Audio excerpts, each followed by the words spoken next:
এতে একটু নিম খোল মিশিয়ে দিলাম আর একটু গোবর সার মিশানো মাটি।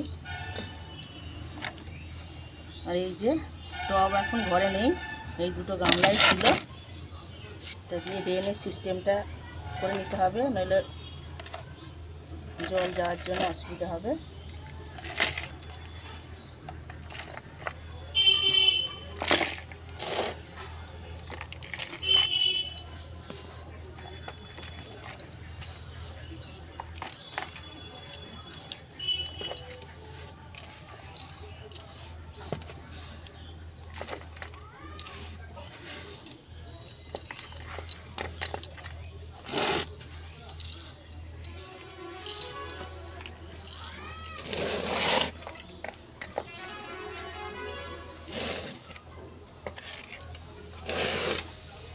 এতে কটা লঙ্কা বীজের চারা দিয়েছিলাম, ঘরের রান্না করার মশলার লঙ্কার বীজ।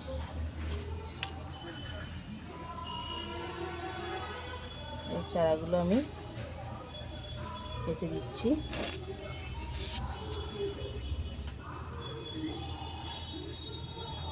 জানি না হবে নাকি, লঙ্কা সেরকম আসবে নাকি।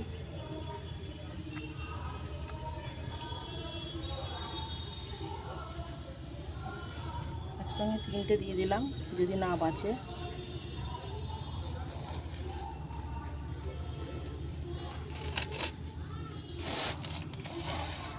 এটা দিলাম না, পরে টব এনে দেবো।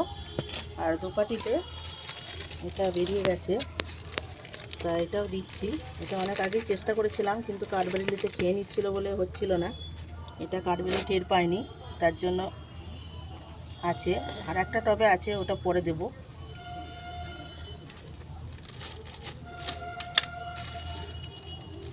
আমি নর্মালভাবেই গাছ বসাই, তাতেই ভালো হয়। বাস বসিয়ে দিলাম, এবার একটু জল দিয়ে দেবো, তাহলে এটা রেডি।